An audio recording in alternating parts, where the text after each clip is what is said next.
The Locked On Podcast Network presents the Big 6 in 60. The 6 biggest national sports stories from the local experts of the Locked On Podcast Network.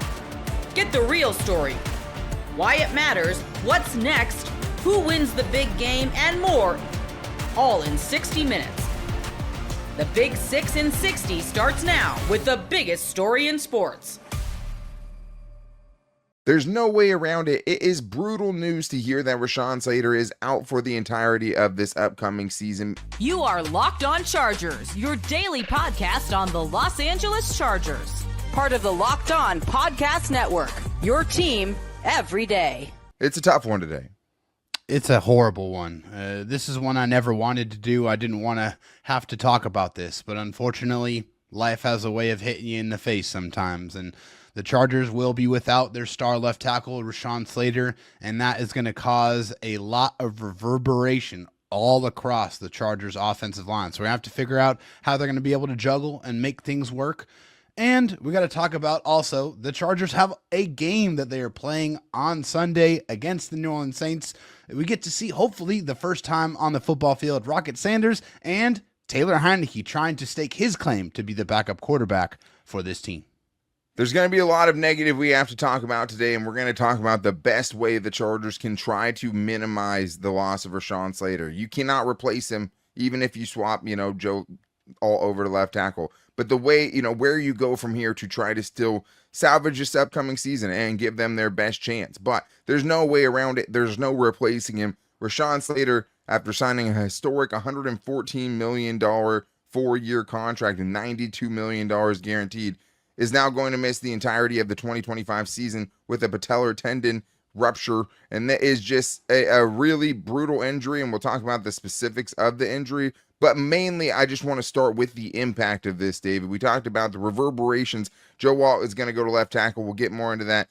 Trey Pipkins goes to right tackle. All of those things are going to happen. But at the same time, like this, just for Rashawn Slater, for one of the best left tackles in the entire National Football League, to, after having already missed most of the season, have this happen to where now you're going to have missed most of 2 full seasons now is pretty brutal. It's awful. I can't help but feel just horrible for Rashawn Slater and his family after, really coming off of being on Mount Everest, right? Getting a crowning achievement of your career, getting it to that next contract after your rookie contract where you first, really start to make some really significant money. And, of course, the money is one thing, but, Rashawn Slater, he loves his teammates, right? He didn't make this whole situation difficult. He was there. He showed up. Yeah, he might have sat out a little bit until the contract got hammered out, but him not being on the field is horrible. This is a top 5 player in the Chargers organization and a top 5 tackle in the NFL, in my opinion, in the middle of his prime. So this is something that the Chargers, of course, never anticipated. I don't think anybody anticipates these type of injuries happening to your most important players. And, you have to mourn it, but unfortunately, there's no time to waste. You have to be able to move on, and that means trying to figure out how you fill the massive shoes that Rashawn Slater leaves behind. Yeah, and I think it just affects kind of what the ceiling is for this team. This offensive line, if they had one redeeming quality, it's the fact that they could say they have a top 2 tackle duo in the league right there with Lane Johnson and Jordan Mailata. That is something you can build your offense around. That is a point of strength for you to be able to game plan with. You don't have that now with the way that this is going to have to all be reshuffled. Now, you do have coaches. You're going to have to work around it, and a lot of it's going to have to do with that. And the Chargers do have depth there. I think the problem with that, and you'll hear that throughout the show today, is you're hoping to have to call on that depth for maybe a few games, guys that can come in and tread water for you until your stars can come back. To have your star get a brutal season-ending, career-altering, potentially injury is just not something that any team can be able to fully prepare for or be able to replace the drop of a hat. It's just not possible. And the specific injury is what really is cause for concern here, because it was a patellar tendon, which is a doozy. Like, there's just no way around it. I think some think it's like an ACL or something like that. It's more serious than an ACL or one of the more common knee injuries that you see. And there is, concern. Like, this is what J.C. Jackson had, right? That's the easiest kind of way to put it there, where it's like we've seen a Chargers player in 2022 suffer a ruptured patellar tendon. And J.C. Jackson may not have come back for other reasons as well, because that just didn't seem like a fit. And it just felt like, from the moment he stepped on the field, it wasn't going to work for them in their first game. But at the same time, this is a really hard injury to come back from. It's something that Victor Cruz had as well when he was a superstar and never came back the same. Jimmy Graham was able to come back from it and play well afterwards. But Daniel Popper on his Hops with Pop show did talk to the Angels, one of the Angels team doctors, someone who works at Cedars-Sinai that has a lot of history with this, and said it is something that is more difficult for players who rely on speed and athleticism and have to cut and do things of that nature. So not impossible for an offensive lineman to come back for this. Out of the positions, being someone in the trenches, it's easier to come back from, than J.C. Jackson or Victor Cruz potentially. And you feel good about the player that is going to be asked to do it, because from all accounts, Rashawn Slater is an incredibly hard worker. I think he was on his honeymoon right when he was doing pass sets, on the beach or whatever it was. Like, this is someone that you feel like football is life. He told you as much even during his contract. You could just, the negotiations, you could tell he just wanted to be out there with the guys and didn't really care how much money he was going to make. But it still just all has to heal correctly. Like, there's so many things that have to go into play here. Hopefully he just gets the proper amount of time to come back and try to get back to that form he had before, which is really tough to do with this injury. Yeah, there really is no guarantee, and unfortunately, according to the numbers, it is actually probably very much against that probably happening. And this is from a Bolt Beat article here. A recent study from the National Library of Medicine showed that 79% of NFL players who suffer from a torn patellar tendon do not return to their previous form. According to the study, 86% of players do not return to start more games than they did before the injury. So this is something that you have to really pay attention to, the level of severity of this particular injury. It is a 6 to 12 month recovery time. Obviously, Rashawn Slater is a monster. He's a beast. He is a very, very hard worker. We've seen that, even before he got drafted, the videos in the weight room of, him just throwing around unbelievable amounts of weight. Like, this guy is a warrior, and I firmly believe that we will see Rashawn Slater back on the football field, but we also have to keep in context, there is some adversity he's going to have to overcome. Yeah, and I read those numbers from Bolt Beat as well, and I think it's important, to know that the context isn't really there, right? That doesn't take into account what position any of those players are playing or at what point in your career you got that type of injury, right? Like, obviously, if you got the injury at 32, you're probably not going to play more games after coming back from that than you would have beforehand. So there's a lot of missing info in there. I don't want to raise the alarm, but also at the same time, it is important to know that this isn't some kind of, very, something that happens all the time. Like, this is more significant than that. And there are many examples of players not being able to come back from specific type of injuries like this. I know Daniel Popper said Jack Conklin was someone, the tackle, that was able to come back. I believe he said 9 months, less than 12 months for sure. Since this happened in the offseason, he will have a full year to be able to try to get back to that form again. And that is something that I think is significant. This isn't something that happened, in the middle of the season to where you're going to have to try to kind of rush him to get him back for week 1 next year. You should be able to take your time. You should be able to, trust the process a little bit with this one and not have to rush it, which, I think with J.C. Jackson, he came back really quickly because this happened in season and he was already back on the field, I think even for some maybe off-season workouts or at least the beginning of training camp. And look what happened, it wasn't great. Take your time with this. This is a huge investment. And the other part of this is his contract isn't going anywhere. I'm super happy for the Rashawn Slater, the person, that he got that contract. And that's why you don't practice before you get your money, right? Because this would have absolutely affected the money that he got in that contract. Of course. But from a team perspective, I know you guys, are in it for the name on the front of the jersey, just like the players are, but they cannot get out of this. The best case scenario for them is that he can come back and get close to that form. And the good thing is if he's even 90% of what he was before the injury, he will be well worth that money. So I think still that's better the good than news. most. We've all been there. logging on early and waiting forever for concert tickets to go on sale, only to lose your spot for a show you've been dying to see. Live music should be about making memories, not dealing with the stress of ticket shopping. That's where Gametime comes in. Gametime makes getting concert tickets faster and easier than ever. Prices actually drop as it gets closer to showtime, and you can save up to 60% off with their killer last-minute deals. With Gametime, the price you see is the price you pay. No hidden fees. Take the guesswork out of buying concert and show tickets with Gametime. Download the Gametime app, create an account, and use code LOCKEDONNFL for $20 off your first purchase. Terms apply. Again, create an account and redeem code LOCKEDONNFL for $20 off. Download the Gametime app today. Last minute tickets, the lowest price guaranteed. The Colts and Ravens in the season debut for both teams. We're going to discuss, of course, the big news from tonight, which is never what you want to see, but the Anthony Richardson injury, also how he and Daniel Jones looked in their reps tonight. Standout performers on both sides of the ball in both a good and not so good way. Also a closer examination of the guys that we deem to be on the cut line fighting for their spots on the 53-man roster, and sharing our biggest takeaways from this game and really just the Colts week overall in Baltimore with some of the joint practices, because I feel like we were able to learn a lot from those games. But guys, look, again, take it a little bit with a grain of salt. I say tongue-in-cheek, kind of overreacting, underreacting. It's preseason football, right?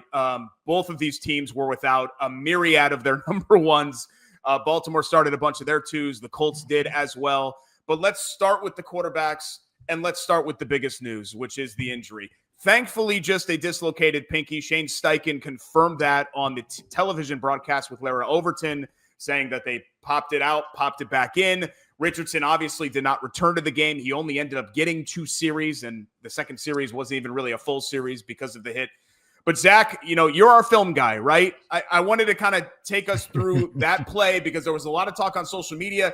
Hey, is the running back supposed to do something here? Did the tackle was it a miscommunication? Take us through that play. Who's at fault? And really just what all happened on the Anthony Richardson injury.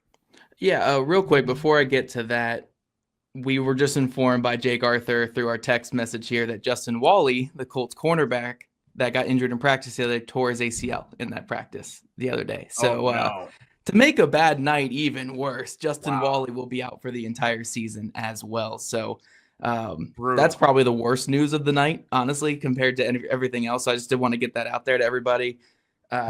Man, what a horrible night for Colts football.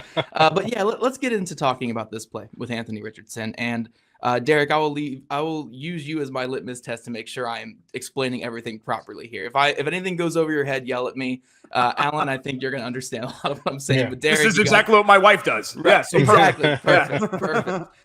So basically, when it comes to pass protection, there are multiple schools of thought with how to protect against blitzes or send pressure, or when we assume pressure is coming. You can keep more guys in to block to give your quarterback more time, or get more guys out in the formation, out in the area of pass catching, so you can give that quarterback more options and more answers to face that blitz.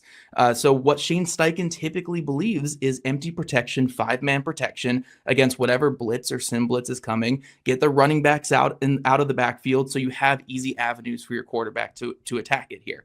So when we're looking at this play, Baltimore loves their sim pressures. They have 6, 7 guys around the line of scrimmage. Any of these guys can be coming. They're crowding the offensive line. It looks like a blitz is coming. So you look at the Colts formation, they have a 3-by-2. To the right of the quarterback, they have a running back, tight end, wide receiver. To the left, 2 wide receivers. And when you're looking at the eventual routes that these guys are running, it looks like on the left side, they're running like deeper curls, like around the sticks. They're getting stuff more down the field on the left side. And then they're matching that on the right side with a scat protection, with scat where you're getting the running back into the flat. You're getting the 2 receivers in really quick spot routes that are like 5-yard routes. And that's basically your blitz read. That is the side that you want to be setting to if you think a blitz is coming. So when you're reading what's in front of you on that play, you have to be reading that a blitz is coming. Even if they bail out of this blitz, you want to be setting to the right side here because you have your running back out of the backfield right there as a quick option. And you have those 2 receivers, the tight end and the receiver, hitting their quick landmarks. So when this play is ultimately snapped, the Colts' 5 offensive linemen are responsible for the guys in front, and they're sliding to the left because they know the hot is to the right. So you're going to slide to the left to make sure, hey, that quarterback can have a clean avenue to attack to the right side if that blitz is coming. And that's exactly what happens. They slide to the left. The Ravens peel back on the left side and blitz the right, which gives that free rusher coming in. The quarterback is responsible for that free rusher because you don't have a tight end chipping. You don't have a running back chipping. And he has to acknowledge that free rusher is there, get the ball out either around him to the receivers in the spot route or to the running back out of the backfield, let that running back create a couple yards and don't get hit on the play. What happens with Anthony Richardson is I don't know if he just didn't see the blitz, didn't account for the blitz coming, thought the slide was coming to the right, or maybe just didn't know the protection call and thought that the running back was staying in to protect. Because if the running back's staying in to protect there, then that would explain him setting to the left. But he just kind of inexplicably goes against what everybody else on the play is doing. So again, the offensive line setting to the left, scat out of the backfield, nobody's chipping, everybody's on the same page. But Anthony Richardson setting to the left, and there's really no urgency in what he's doing here. He is just sitting in the pocket. He's not expecting a free rusher, obviously, by the way he took that hit, barely held on to the football there. He's not expecting a free rusher. So there was something off with him and every other player on the field. And typically for me, that says that that was probably the guy who made the mistake when the one guy is different from everybody else. So yeah, he's setting to the deeper developing routes. Again, when you have sim pressure up front and you're doing empty protection, that's just something you can't be doing as a quarterback. And even if we want to give him the benefit of the doubt, like say the play design was throw the ball to the left here, like no matter what, throw the ball to the left. The second you see that defensive end on that side of the field bailing out off the line, every alarm bell has to be going off in your head if you know the protection call. Because if you know the protection call, you have to say, my running back's not in here, and I see that guy bailing, they're going to have a free rusher on me. So that's when you at least just got to eat it and get down. So I think a lot of this was just the lack of fundamentals, was just him not knowing the protection call or being off on the protection call, not setting to the right hot read on the right side, and just not being aware of the free rusher, even when he did make the mistake of setting to the left, because again, you have to at least see that defensive end bailing and know that guy is coming. So it was just a mess of a play for the Colts, an absolute mess of the play. We're not in the quarterback room. We're not in there with Shane Steichen. So there's certainly a % chance that this could be like the running back and the tight end both made a mistake here, or the offensive line slid the wrong way. But from the way I see it and the way that Jeff Schwartz was breaking it down on socials and Kurt Warner was talking about it on socials, Chase McDaniel, like all these guys who play in the NFL, this is kind of what happened on the play. The quarterback just had the wrong protection call, looked the wrong way, and didn't even see the one tell that could have said, like, this is a disaster. Didn't even see that. And he just took an unexpected hit. And it was a bad, violent hit, and he's lucky to get out of it with just a dislocated pinky, because that was a square hit right to his chest.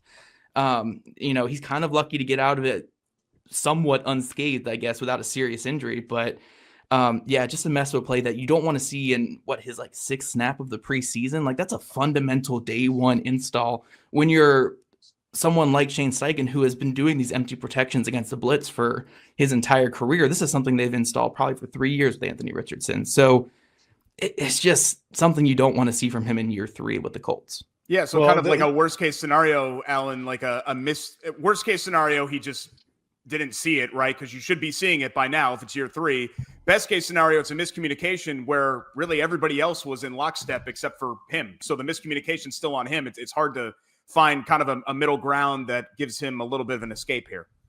Yeah, and the bright side is it's preseason. So you want to make your mistakes right now in preseason. You do not want to make that mistake once you get to the regular season. And I can guarantee if they line up in that formation again and run that play, he's going to look to the right side, because all you got to do is just get hit one time like he got hit. And remember, okay, I called scat protection. And as a running back, I always love scat protection because it meant I didn't have to block anybody. And I'm 5'9", 200 pounds. I don't want to block a big 6'5", 285-pound defensive end. So I love scat protection. But the other thing that scat protection involves as a running back, when you see that guy rush in, you immediately turn your head so you have availability to the quarterback. Because usually when you run that little swing route on scat protection, you're running like 5 or 10 yards before you turn your head and look around so you can make a nice little loop so the quarterback can throw the ball to you. But on scat, you look right away. And actually, looking at the play, I looked at the tight end to see if maybe he was supposed to block him, but the tight end made his little fake move, went out, which let me know he wasn't supposed to block that guy either. So I will just go on the fact that it happened in preseason. It shouldn't happen again. But because it's on film now, every team in the league is going to send that blitz until the Colts figure out, okay, that guy's not blocked. I need to get rid of the ball.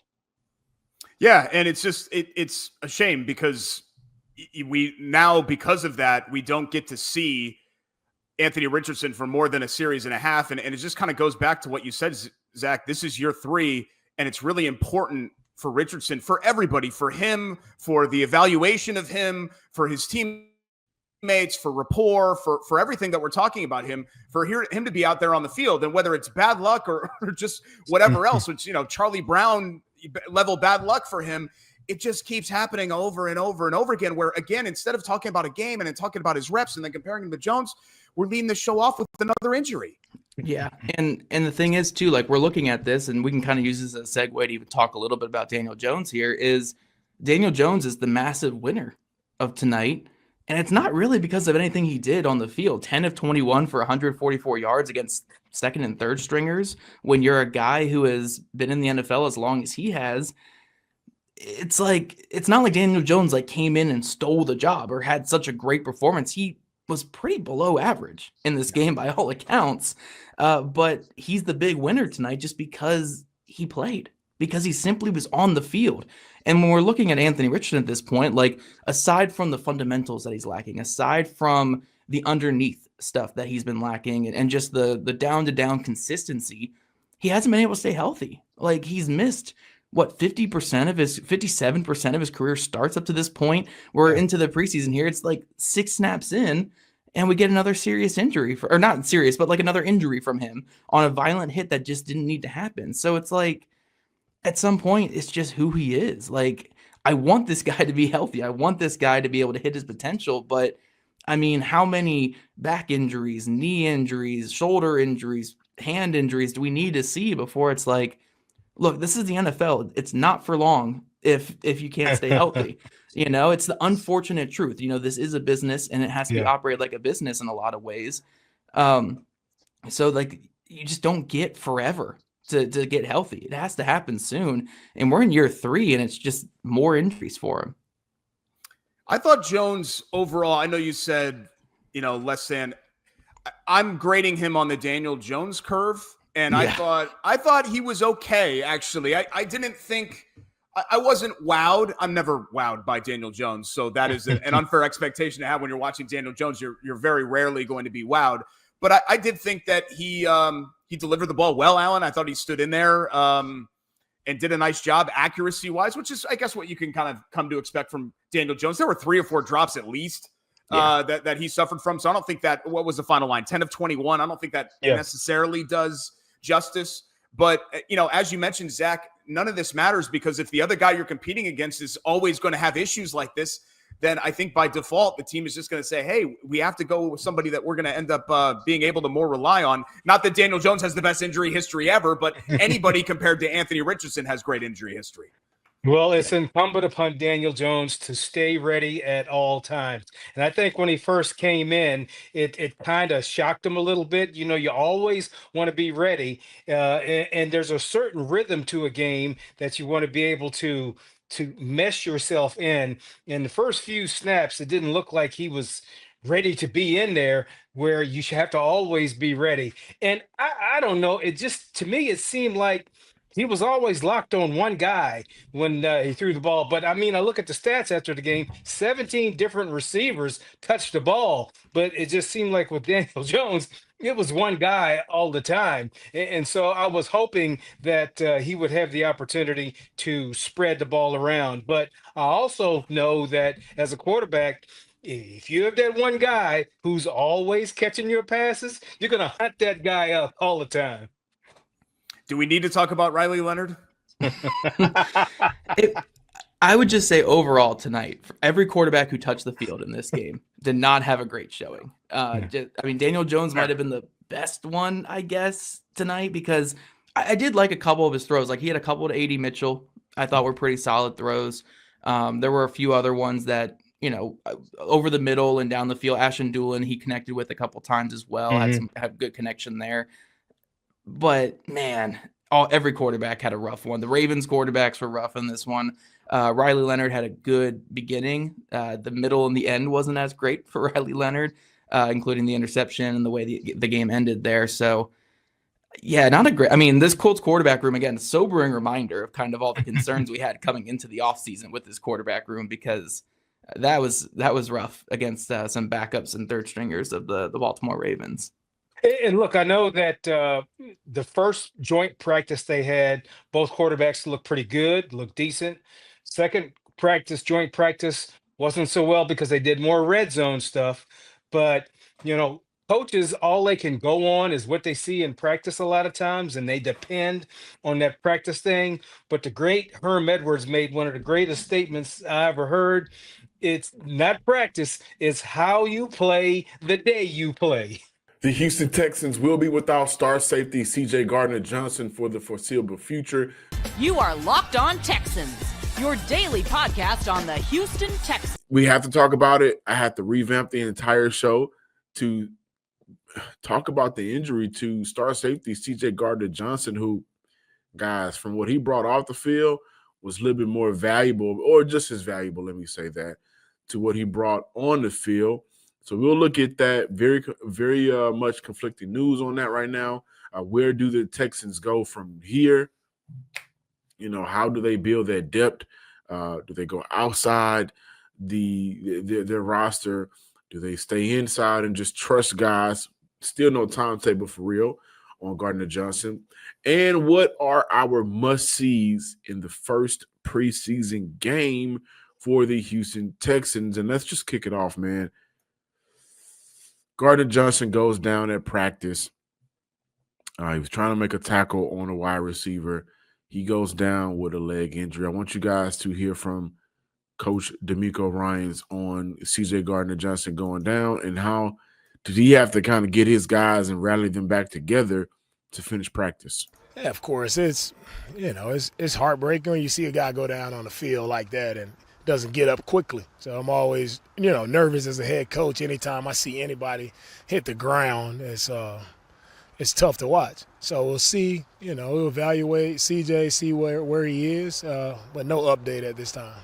Yeah, that's the situation, right? It's heartfelt because we're a team. We're all in this together, and you see the emotion from our team. Like, we care about each other. I've been on teams where coaches just move the ball up and you keep practicing. Well, I think that's very insensitive, so we're going to take the time there for guys to take a knee, pray for them.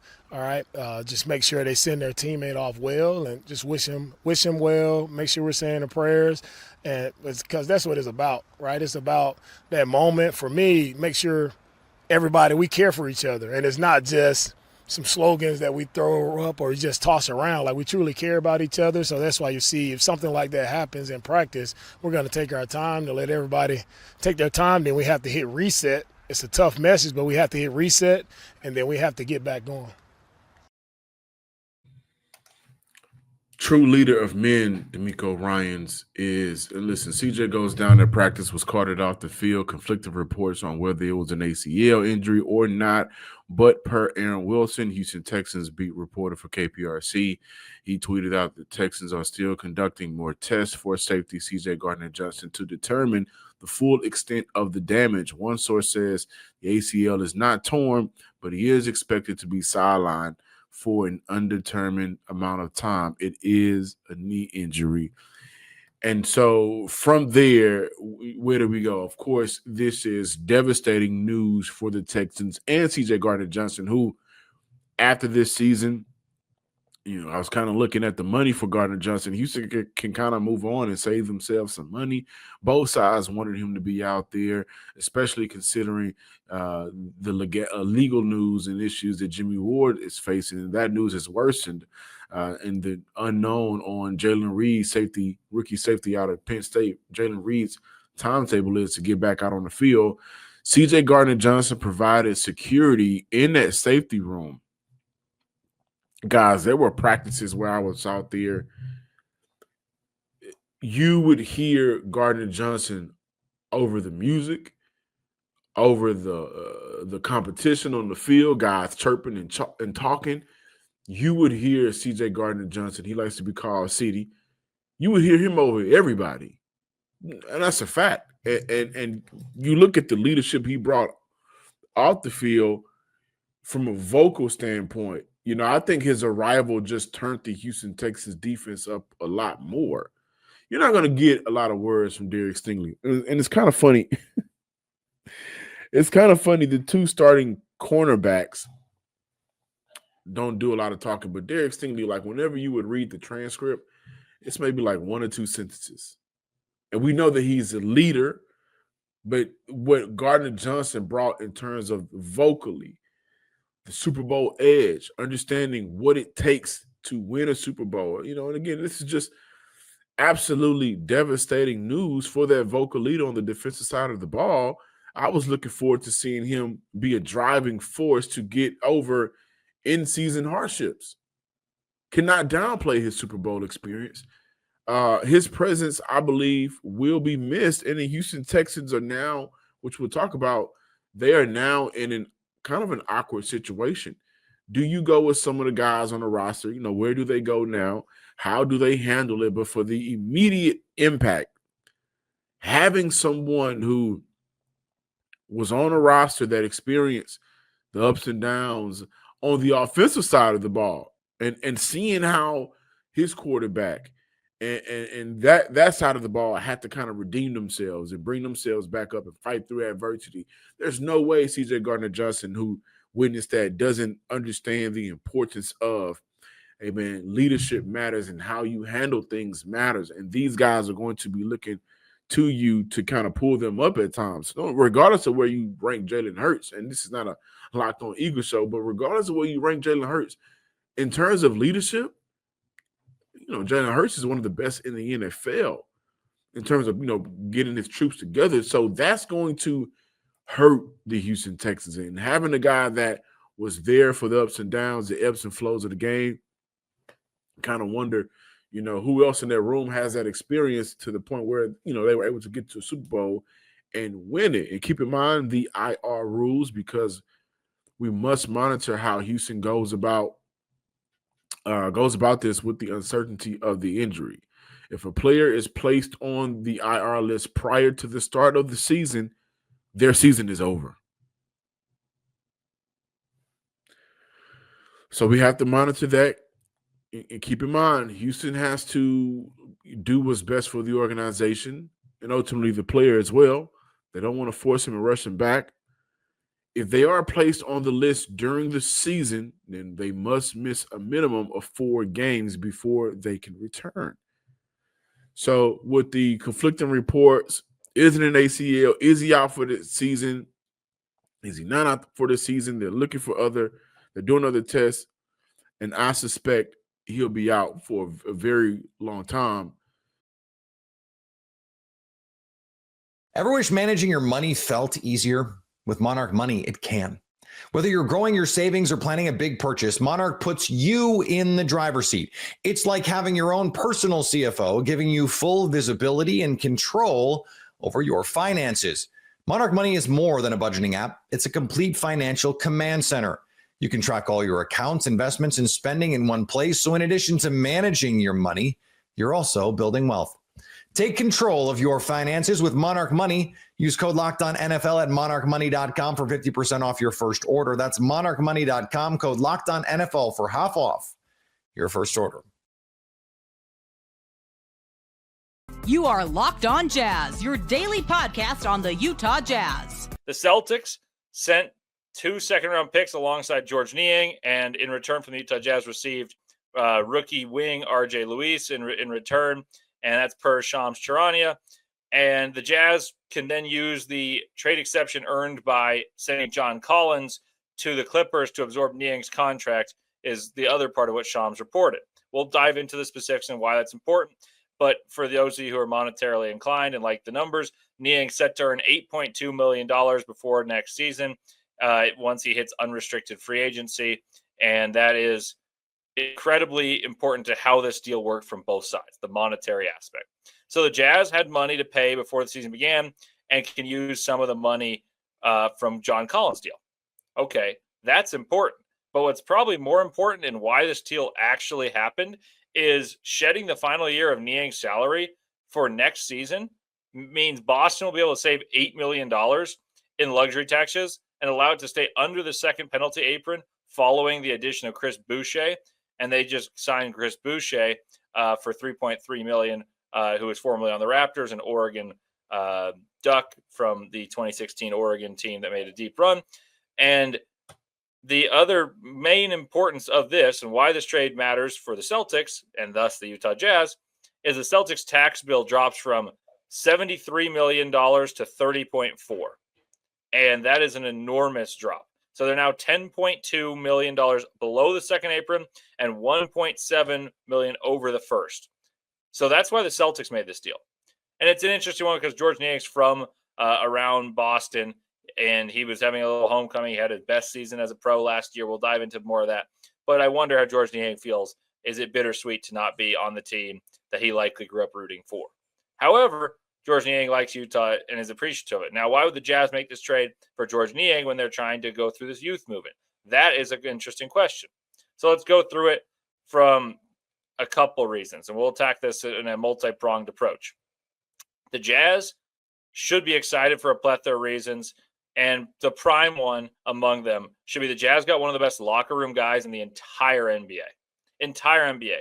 We're going to touch on some of that and an anecdote I have from my first year working with the Jazz a little bit later. But a thought I have that will dispel some Jazz fans that are worried about him taking the Ace Bailey shots. And, you know, I know that some of that's made in jest on Twitter, but there are fans that say, why are we getting guys that'll take minutes away? I'm going to put some thoughts of my own out there and give you reasons why that should not be an interest and hopefully quell that concern. Aside from that, though, here are the other big reasons to take this deal for the Utah Jazz. The Jazz received 2 second-rounders and pretty good second-rounders for free. That's what they did. And that's a no-brainer. Plus, they got a great glue guy in Niang, and that has nothing to do with the off-court stuff, but that's speaking strictly on the court. He connects people as a connective tissue piece. He knocks down open shots, and he plays hard. He's communicative. And that has nothing to do with his perhaps greatest value of being a leader and a great locker room guy. But they got 2 second-rounders for free. The Jazz got second-rounders in 2027 and 2031. For those of you who really care about which pick it is, the Jazz are getting the better of Cleveland or Boston's 2031 second-round pick and the better of Boston or Orlando's 2027 second-round pick. So the Jazz are a team that has made a lot of deals using second-round picks as incentive. They've even sweetened the deal for guys that they couldn't pay or did not want to pay and wanted out that no one else wanted to pay either by giving up second-round picks. The Jazz now replenish their store. They restock the pantry, if you will. And the Jazz have been able to make a lot of those moves due to having the flexibility of having first-round picks and second-round picks. And the Jazz can have that once more.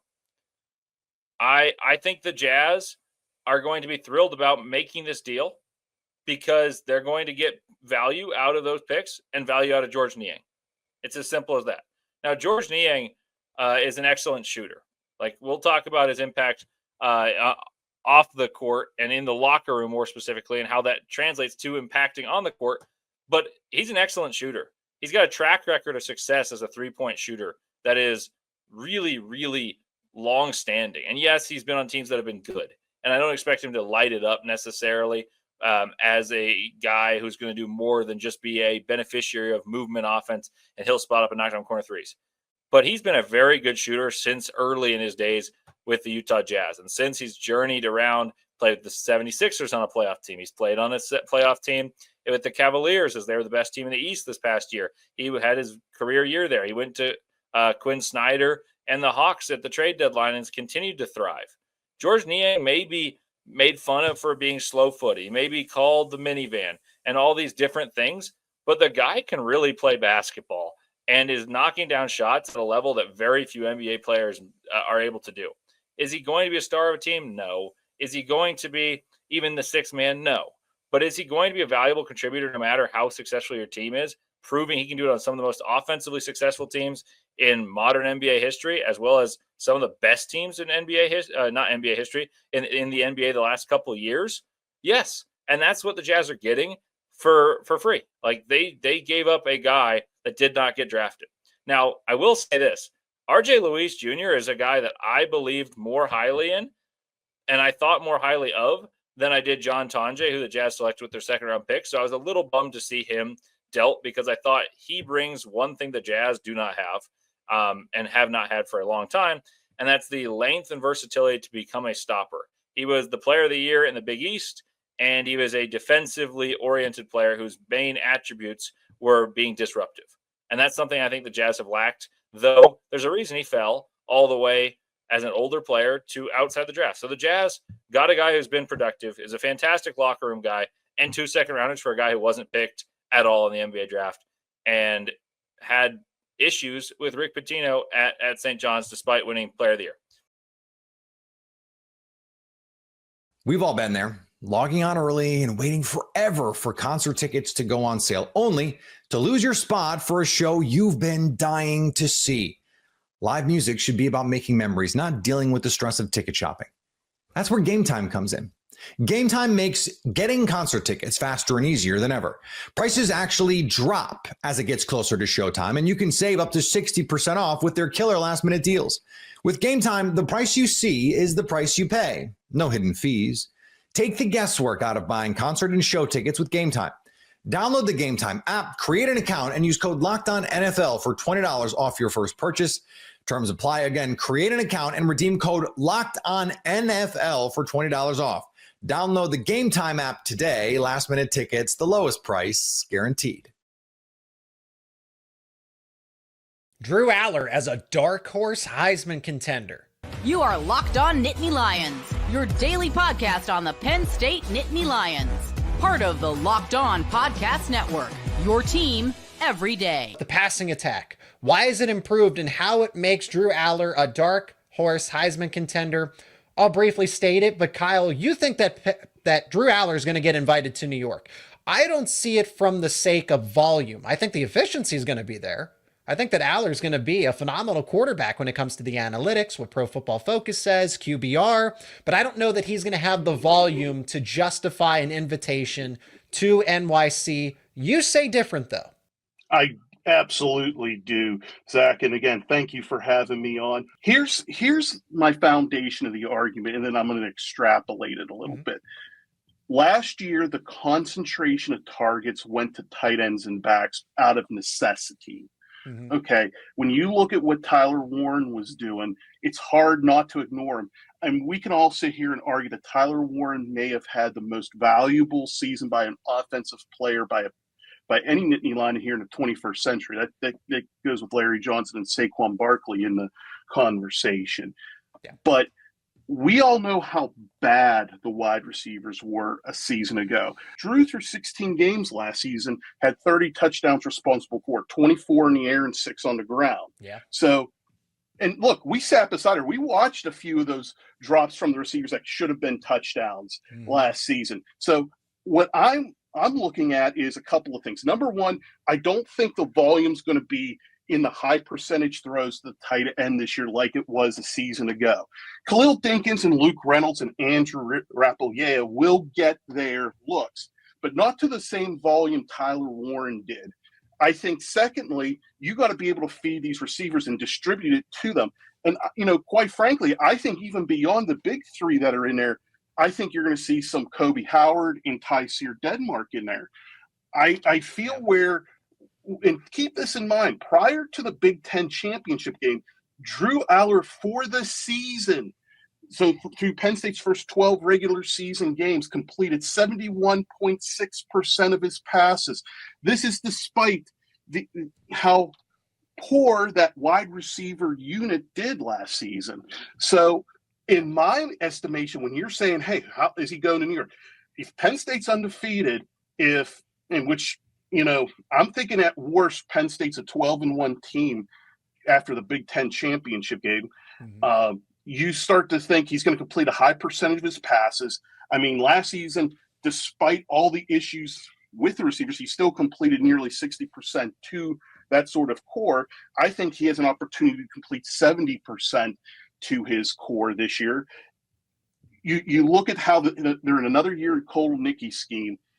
Everyone's, Khalil Dinkins is getting a lot of the same vibe Tyler Warren did as being, hey, he sets the edge real well. You remember what Nick Dawkins said at the Big Ten media days. You think of everything James Franklin's been saying about Khalil, pumping him up, and even Andy has pumped him up a little bit, so I think the tight ends is not going to go away. And in this scheme there's going to be room and opportunities for him.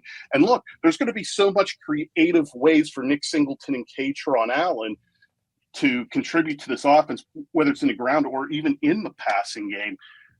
I really see where Drew's going to be at through 12 or 13 games. I think he's going to be greater than 70% passing. I think he's going to have about 3,000 to 3,500 yards passing.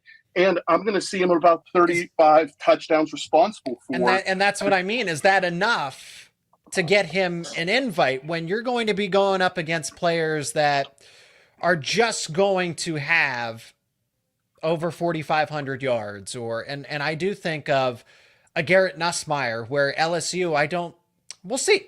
Are they going to be 8-4, 9-3, 10-2? But they're going to sling the football a lot. They're going to be in some close contested games. When I look at what Penn State's doing, they're going to be winning and winning by a lot. Aside from Ohio State and Oregon, they're going to be in positions where they're going to run the football.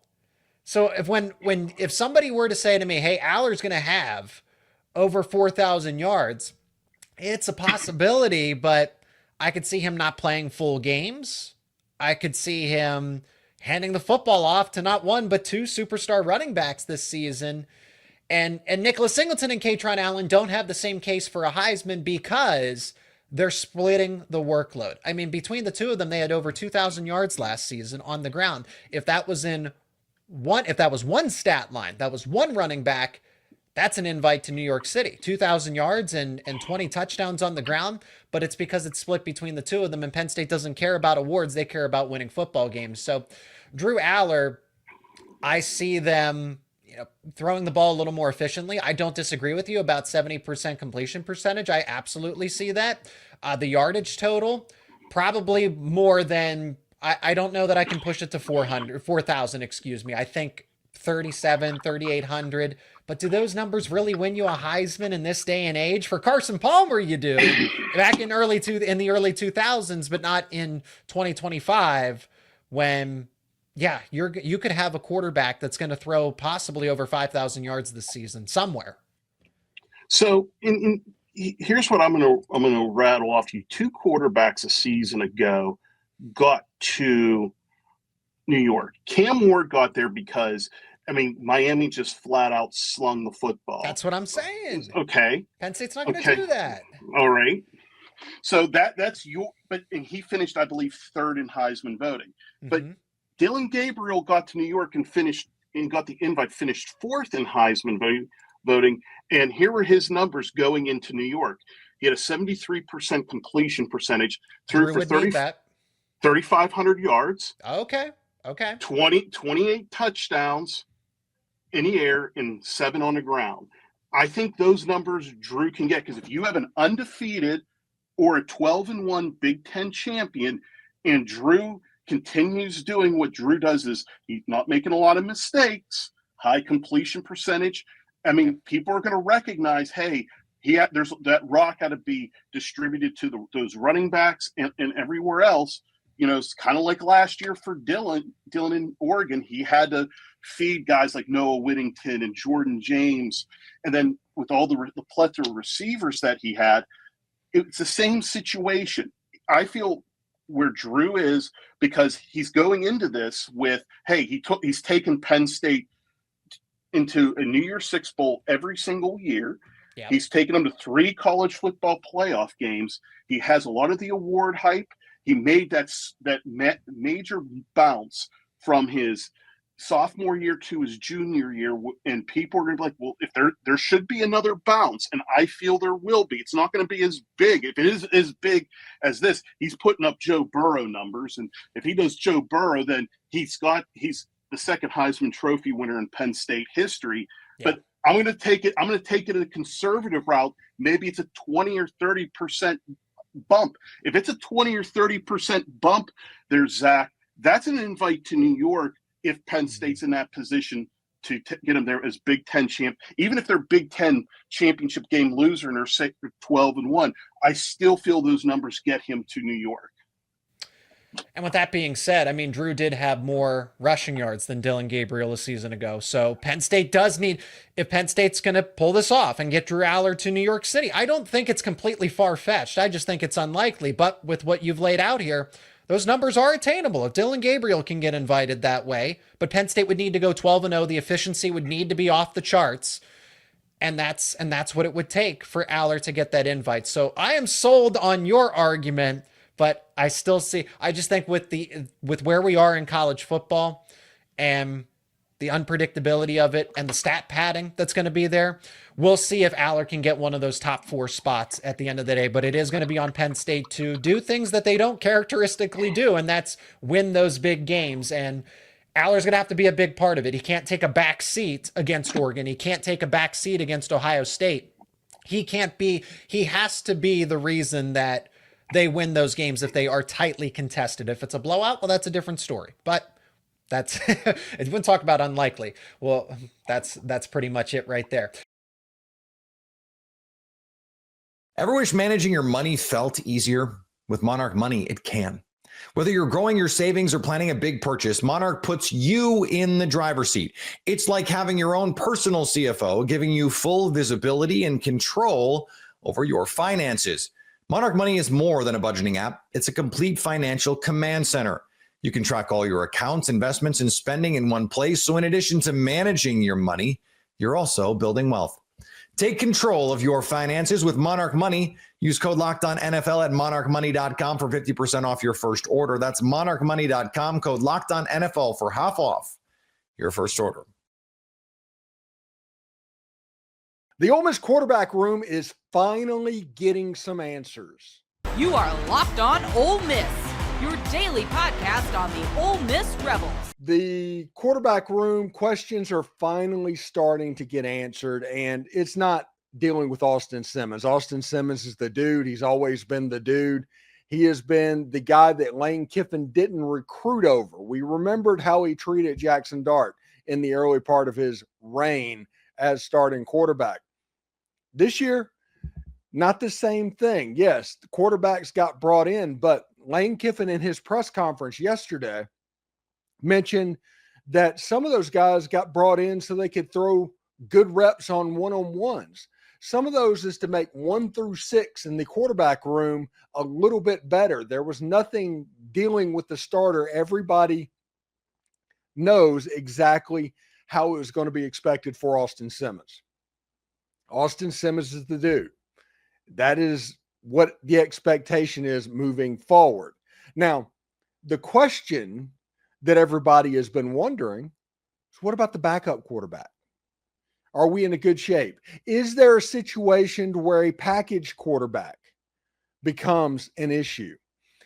Is Trinidad Chambliss, for instance, the next J.J. Pegues more than a backup quarterback? These are all questions that we have been looking at over the course of this camp, trying to glean answers from, and the 20 to 30 minutes of viewing that we get, and the other stuff that goes on behind the scenes that we're hearing about. The important thing to realize is that it doesn't have to be one or the other.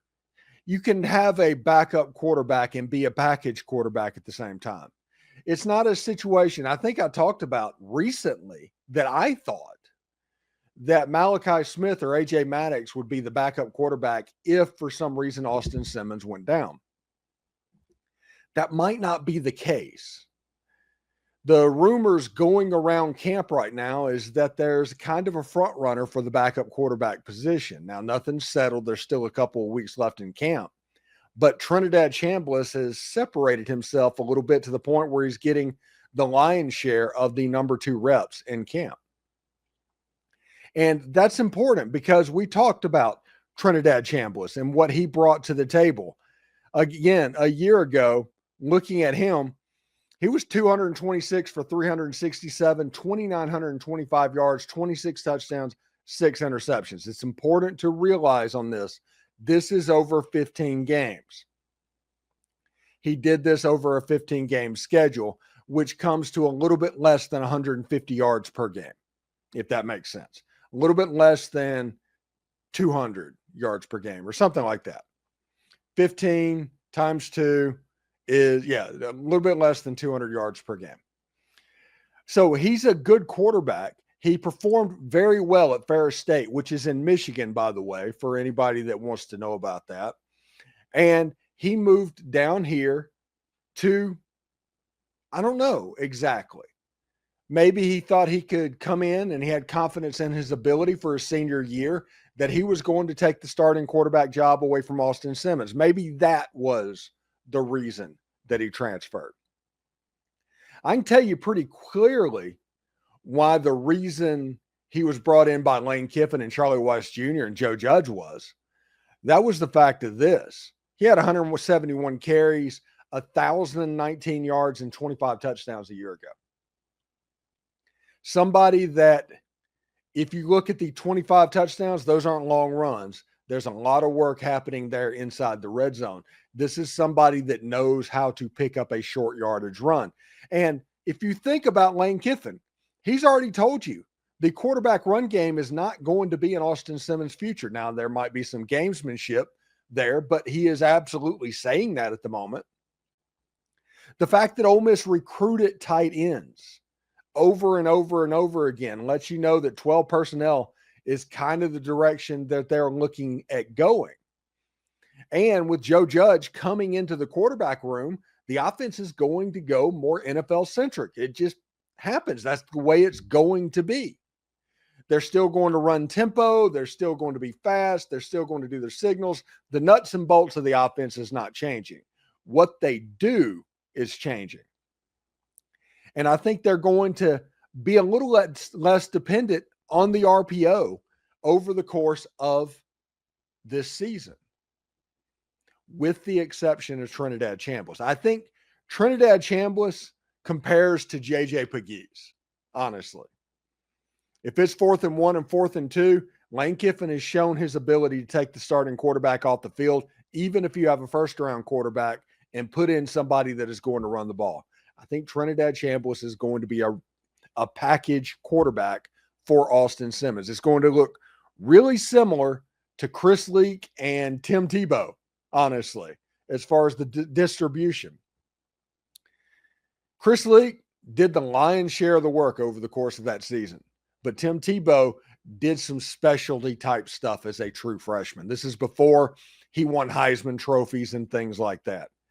It was just a little bit different. It looked different. It gave the defense something else to think about and prepare for. And that's the important part about all of this, in my opinion. Giving the defense something else to prepare for. I talk about all the time how simple the Ole Miss offense is. It has to be simple with them going as quickly as they are. The more complicated it's going to get, the more slow it is going to become. The faster it is, the simpler it is. That's just the way human nature works. So with Trinidad Chambliss, it adds a little bit of complexity to this offense. Ole Miss's offense do different things in the pass game that keeps cornerbacks guessing.